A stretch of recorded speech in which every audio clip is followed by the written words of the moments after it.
MMA Now, powered by Film On TV Network. You're listening to Game Night with Matt Perrault on Yahoo Sports Radio and yahoosportsradio.com. Back to Legacy Stadium, inside the Palazzo Las Vegas. Everything going down on your sports night. Here is Matt Perrault. It's Game Night with Matt Perrault live here in Las Vegas. David Kano live in studio with MMA Now TV. How are you, David? I'm good. How you doing, Matt? I'm doing great. What's going on? Great. It's a crazy week. I mean, just not just in sports. Or I just heard what happened in Dallas. That kind of trumps what's going on. Well, yeah, that's why you guys arrived, and I was kind of going off on a little tangent, so I wanted you guys to hang out because I didn't want to go from that to you guys, because kind of a hard transition. But you guys were over at the fight night at MGM. UFC Fight Night 90, Eddie Alvarez. And, now, thank you for leaving. You guys missed the main event, so I appreciate you guys bouncing early to get over here to do this, because you guys missed Eddie Alvarez rocking Rafael dos Anjos to win the lightweight belt. And what a great story. I mean, here was a guy that has bounced around from the different leagues. I mean, he was always upper echelon. Yeah. I actually was at his fight when he fought Michael Chandler in Bellator. Well, he fought a few times. But we caught up with him earlier today. I was gonna say, you talked to him this morning, right? Right. It was. So on a fight night. Usually fighters don't do that. Yeah. Eddie's a class act. And did he promise you something, or you just really? I mean, was it like, I owe you, so I'm gonna talk to you now? I think, I don't know what it is. I mean, whatever it was. I think it's just who he is as a person, and it actually showed. I mean, not to take anything away from RDA, but I know this is cliche, but it couldn't have happened to a better person. As far as he's been in there grinding and never been popped for anything as people have been popped. We'll get to that story in a lately. second. But yeah, I think it's a feel-good story. Here's a guy from Philly that was a clear underdog. And I even asked him about Philly hometown. What is it about Philly and that culture? He's like, we're all fighters, man. East Coast hard boy. You know, it's fun too, I think, now we'll get to the 200 story, which is large, but there's so much buzz for the UFC world right now. To have an upset, if you want to call it that, or at least a belt changing hands, we'll have 3 straight nights of huge fights. And the first night you see a belt switch. It may be kind of a foreshadowing of what's going to happen here over the next 2 days. Because that was a really good card on Fight Night, on Fight Pass. And now we get into the FS1 card tomorrow, and then we get into the pay-per-view coming up for 200 on Saturday night. We could be in for a wild couple of days. Well, what do you think about this? I mean, I actually thought, never said anything about it, though. If they had switched some fights around once Jones was out of it, you put the RDA Eddie Alvarez fight on Saturday, along with the Claudia and Joanna fight. Now you have 4 title fights on one card, which has never been heard of. You know, it's interesting because I think it would have been a smart move. Unfortunately, that's where promotion and promises come in, because if you look at the way the UFC has positioned itself when it comes to Fight Pass, and Eric Winter's a guy from our world at Yahoo, who now came over from Yahoo in to run UFC Fight Pass. I mean, having the first ever title fight on Fight Pass was a big darn deal for them. So that would have kind of undercut a little bit of a business plan if they were to take that title fight and moved it off of. The number of people watching would have dropped dramatically from tonight. So to having a title fight tonight on Fight Pass, big darn deal. And a win on top of that for Eddie Alvarez over RDA. And you actually tweeted something interesting. You said that due to this fight, if McGregor would have fought RDA, that McGregor would have destroyed. I just think I watched what Eddie Alvarez did to RDA, and I think Kano would have done a very similar thing to him. And I think from a striking perspective, from a contact perspective, from a chin perspective, just watching what Kano has done to 145 guys, I think he would have done it to Rafael dos Anjos. And I wish we saw it. That's the fight I want. That's the fight I've wanted to see. And now I'm fine with Alvarez. I just want to see history. I want to see Conor hold 2 belts in one weight class.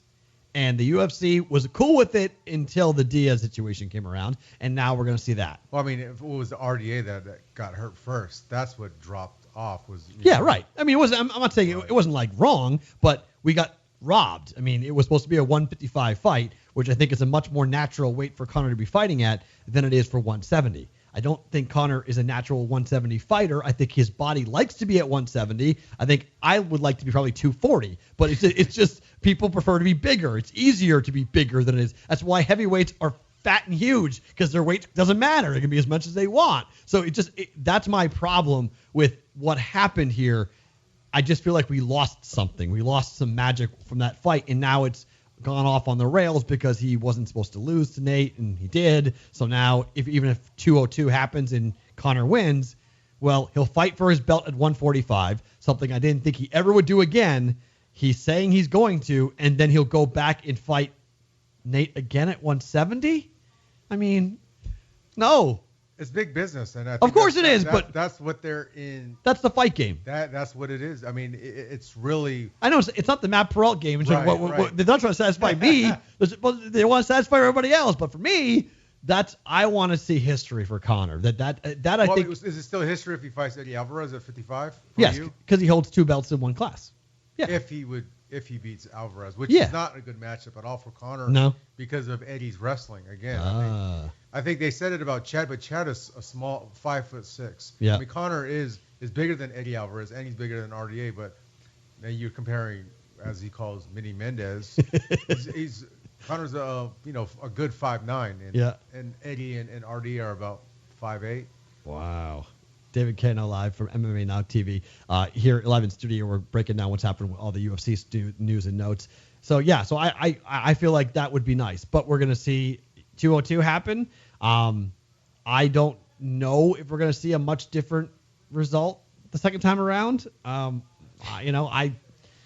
just think at 170, I don't think Conor has the punching power to really hurt Nate, and if it goes to the ground, I think Conor's in a lot of trouble. So I think that fight may go the same way it went the first time around. And it's interesting because Conor was talking about his he's putting out this Mac Life series. I don't know if you've seen it or not, but he edited together him sparring Chris Van Heerden, a former IBF world champion.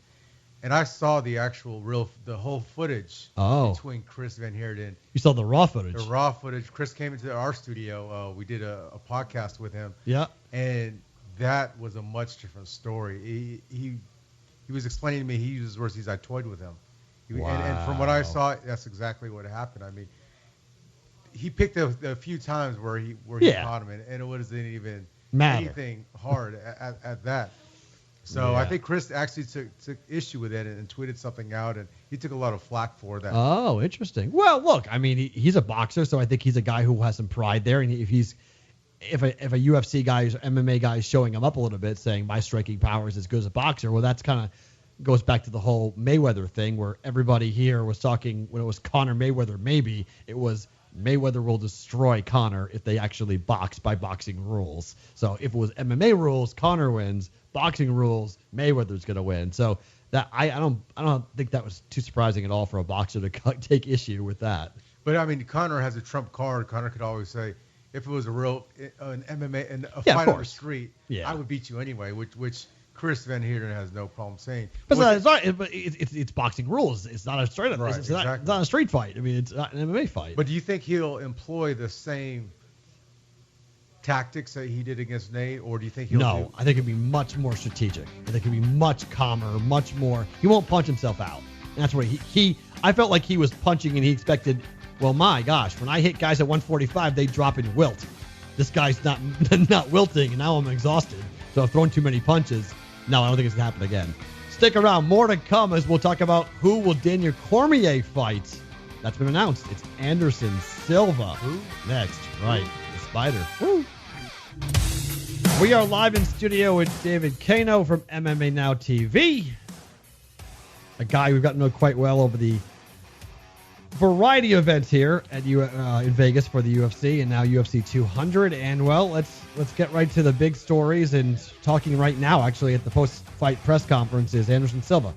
He will be on this card, and he will fight a guy who will make a lot of money for fighting 3 rounds and not for his belt in Daniel Cormier, as John Jones is out. Do you like the Silva matchup? But not as much money as he would have made. Are we sure? I mean, what's the? Well, it's the pay-per-view numbers. I mean, the buys. It's obviously. So you think the buys will be affected by John Jones not being there? 1,000% is going to be affected. I agree. think. And not only that, but the UFC actually went out of their way to issue refunds for those who ever wanted a full refund from the point of sale. Yeah, but not from on the pay-per-view as well? For the UFC 200. Oh, I thought it was for tickets to the event. Ticket sales. Ticket sales. So Right. not for the UFC No, not pay-per-view buys right, yet. no. I don't Which think would those are be- even. I think people don't buy those till the right. night of. Anyways. It's unfortunate. The whole thing stinks. It just really does. From a fan perspective, from a UFC perspective, from an event perspective. I mean, we're going off here with UFC 200, and we're not having John Jones, Conor McGregor, or Ronda Rousey fighting in it. And think about this: if John is suspended for 2 years, Cormier will be 39. He'll be 40, won't he? He's 38 now. He's 37 right now. Okay. He'll be 39, and then John will be 31. They may never fight again. And what I like about they won't fight again. What DC said was, "I'll sign a waiver. Yeah, right. I'll still fight the guy." And I'm like, wow, he really wants it bad. And that was right after he found out. The Right UFC put that out tonight with their embedded web series that they do, and it has right there's a camera, and there's Dana White telling Cormier that Jones tested positive, and within 30 seconds he said, "I'll sign a waiver." And Dana's like, "We can't do that, sorry." And that was obvious. But I'm with you. I like that. Why not? But I mean, they let Anderson Silva fight Nick Diaz when he was Right. on everything. He had already tested USADA. 2 weeks before. But that wasn't. But that's true. That's before they. USADA coming in, you cannot play with these guys. Right, no. Okay. Jeff Nowitzki is the guy that brought down Barry Bonds.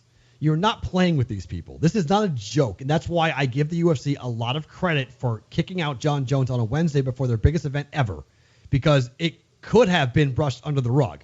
It could have been, and in all honesty, when it comes to other sports, when you get dinged, you can compete, and it comes back afterwards. So then they take it away from you. But you're allowed to compete. Like in the Olympics, it's after the fact because they have to go through the full appeals process. They give you a chance to appeal it and to go through the whole process of defending yourself and making a case as to why you tested positive. This is, we're pulling you. We're not even letting you fight. We're pulling you. And the UFC, I don't know what their rules are with USADA, but I think they could have let him fight if they wanted to. I don't know. I think once it's busted, he's busted, he's done. I think once they know it's their duty. But I mean, I was trading texts with a UFC superstar that he has one of the highest grossing pay-per-views in UFC history yesterday. I'm not gonna name names, but I asked him, I let him know about it, and he was like, "Really?" In different terms, and he said, "Well, I already knew it." And I'm like, "Well, how'd you know?" He said, "Well, when DC couldn't take him down the first fight, I had a feeling that he was on something."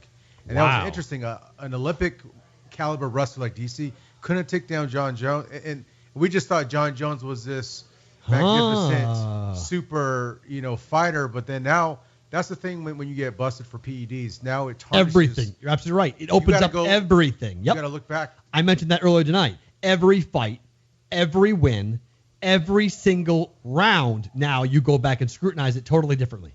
Everything, it becomes a mirage. Everything you've watched is now a mirage. It's just like Barry Bonds and Mark McGwire and the records they put up and the home runs they hit becomes a mirage. It's everything they accomplished because you don't know when they started or when they stopped. You just don't know. So the second they get dinged, everything's under the microscope. And look, DC was taking down Dan Henderson. Now, granted, it was a Dan Henderson years past his prime, but he can't take down John Jones until I think it was the third round. It was John that took DC down first. You go back to watch that fight, and it seemed like John Jones could have won another 5 rounds. Yeah, it's crazy. I mean, it is one of those situations where John Jones was on the track to take the greatest fighter of all time label, and whenever he stepped away, he would have been labeled that. Like, that's the best we've ever seen.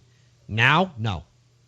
Exactly. Now it's like, we go back to the Gustafsson fight and say, well, was he on something then when I thought he lost that fight? Mm-hmm. Was he? Where did it start? And now you don't know. Yep. Everything is kind of up for conversation. So, Silva, Cormier, you like it? I don't. But yeah, you? I don't. It's not really ringing. What does it do for nothing? He had gallbladder surgery 2 months ago. That's what I tweeted.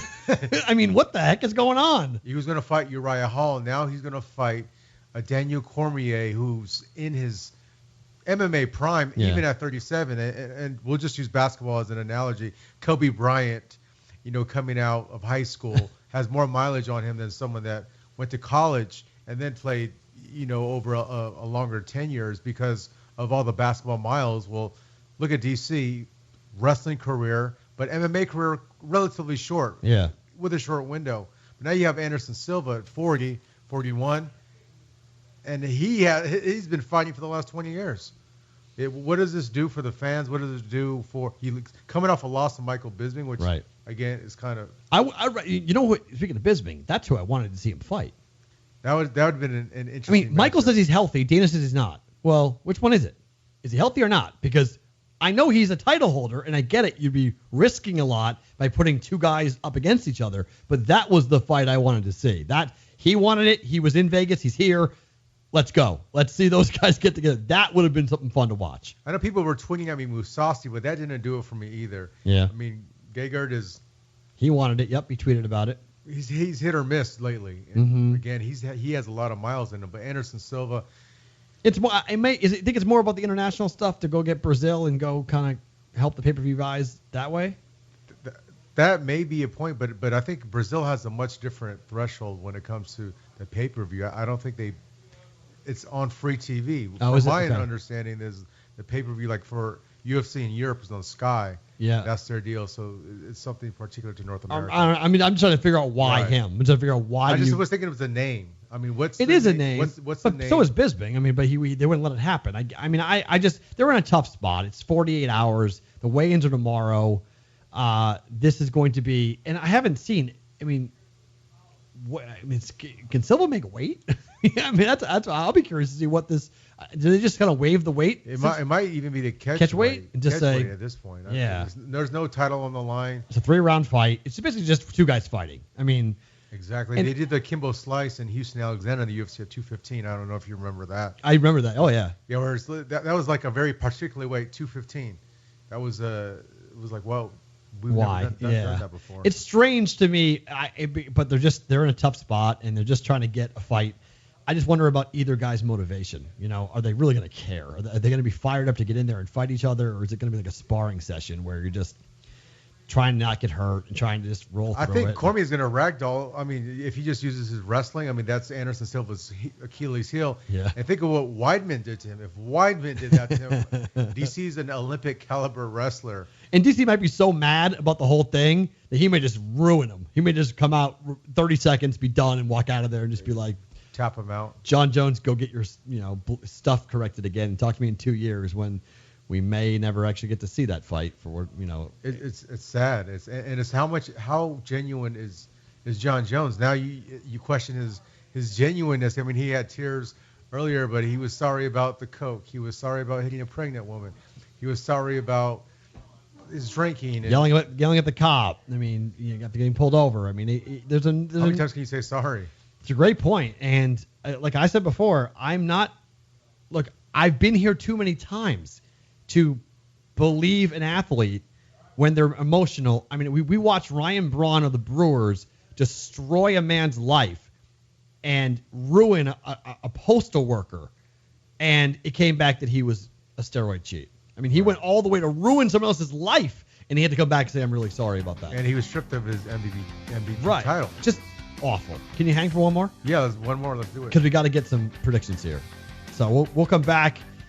Final hand. We'll make some calls, some predictions. David and I will rip through the pay-per-view card. 5 fights. We'll give you our picks next year on Yahoo Sports Radio.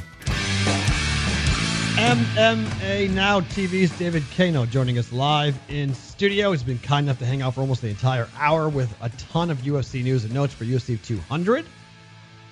So tomorrow, who are you talking to? Because you've talked to you're the good luck charm. So a fighter's going to run to you tomorrow, and because you talked to Eddie Alvarez this morning, Eddie Alvarez wins the lightweight title tonight. I think it's because of your I've been staring at your San Diego hat, and I'm from San Diego, and that's like the coolest thing ever because you're from Boston. Correct. There's not a conflict of interest there. No, I can't take credit for any of those things behind me. Those were all placed here before I got here. So okay, so that's. So I'm not. I can't take credit for any. It looks great though. No, it looks. It's a nice little sports. We'll never do anything with the Padres, but the logo. Hey, Will Myers has played very well for you guys this year. I liked him in Tampa, and I like Will Myers this year for you guys. So not bad. All right, it's the final hand here on Game Night with Matt Perrault. So this is where we make some predictions. So let's go through the fights that will be on the pay-per-view at UFC 200. And let's start with Cain Velasquez and Travis Brown. Who do you like? This is a great fight. I mean, Travis Brown said that if he wins this fight, he should get a title fight next.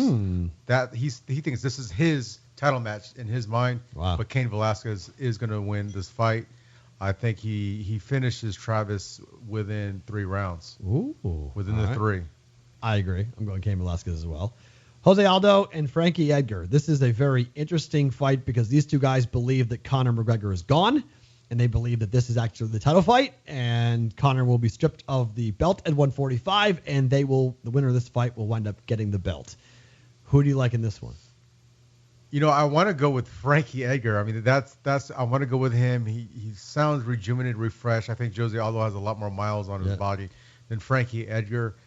But then again, Aldo wants revenge at McGregor. If he fights smart, and he'll take the first 3 rounds like he did last time, and he'll fade away a little bit. But I don't think Frankie will be able to recover from the 2 rounds unless he finishes Aldo. I'm going to go Aldo by decision. I like Jose as well because I think we're in for an Aldo McGregor rematch. I think we're gonna get it, and I think I'm not really in love with it, but I think it's going to be a hell of a lot longer of a fight than what we saw the first time around. Conor, 13 seconds in, Conor whipped him. So I don't see that happening. So I'm with you. So we're 2 for 2 on that. By how does he win the fight?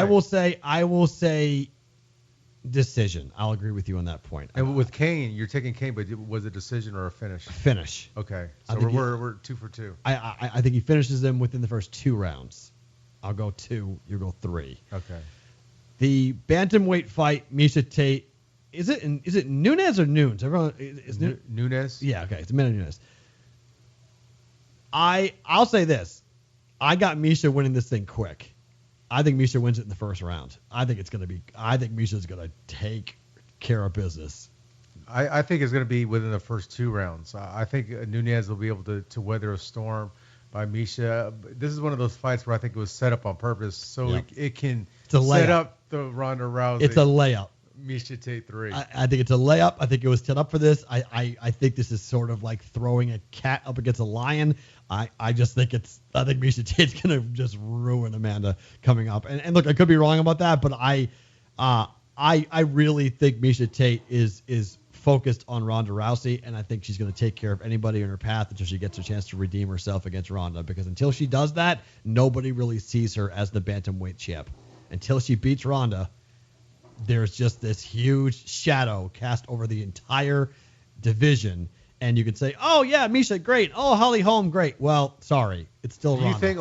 Do you think that Kat Zingano, I feel like Kat Zingano should have got, even though her last loss was Ronda and it was a year and a half ago, she should have got the matchup with Miesha because she already TKO'd Miesha. Oh, yeah. But you answered your own question there. You answered your own question. They don't want that. They don't want to see they don't want to see Miesha get really challenged because they want Miesha to be ready to go when it's time for Ronda to go, which could be sometime in early 2017. So this is this the last time Miesha fights in 2016? No. Oh, Holly? I think Ronda, they're saying winter time, maybe December. Yeah. Like on a big final bang with Ronda versus Miesha in December. I'll buy it. All right.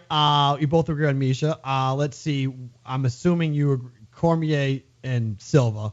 We'll go with Cormier. Yeah, I think it's quick. I think it's round 1. I agree. I don't think unless DC shows Anderson some respect and just kind of. All right, you and I are exactly alike here as we get to the quote-unquote title fight. Main event. Which you're not in love with. Not at all. Brock Lesnar and Mark Hunt. I think Brock Lesnar is an amazing freak athlete, okay? I'm not taking anything away from him. I think it's really wild that he's headlining 100 and 200, okay? And he's had 4 fights going into 100. He's 8 fights going into 200. This is not like a seasoned UFC fighter. You got that from my tweet earlier. Yes, it was yours, right? Yeah. So this is not a seasoned UFC fighter, and I'm not the biggest of WWE guys. I didn't like it growing up. I don't like WWE. I think it's a male fake soap. It's a male fake soap opera. I think I watched like one WrestleMania and it was like, okay, great. That's fake. That's dumb. I'm watching real sports. And so I understand what Brock is, and I understand the amazing athlete that he is. I think Mark Hunt wins this, and I think it's Mark Hunt wins it in, I'll say, the 3rd round. Wow. Yeah. This doesn't leave the first round. I mean. Oh, really? It's quick. Someone's gonna get knocked out, or Hunt's gonna knock him out, or Leslie. Well, who are you taking? Quick. Mark Hunt. Yes. By knockout. So we are identical. So either you know nothing or I know something. I don't know what that might be, but that's not be great. David, thanks for coming in. Last question. Yeah. What does the bigger pay-per-view, 200 or 100? 200 because of population. We're back to tomorrow.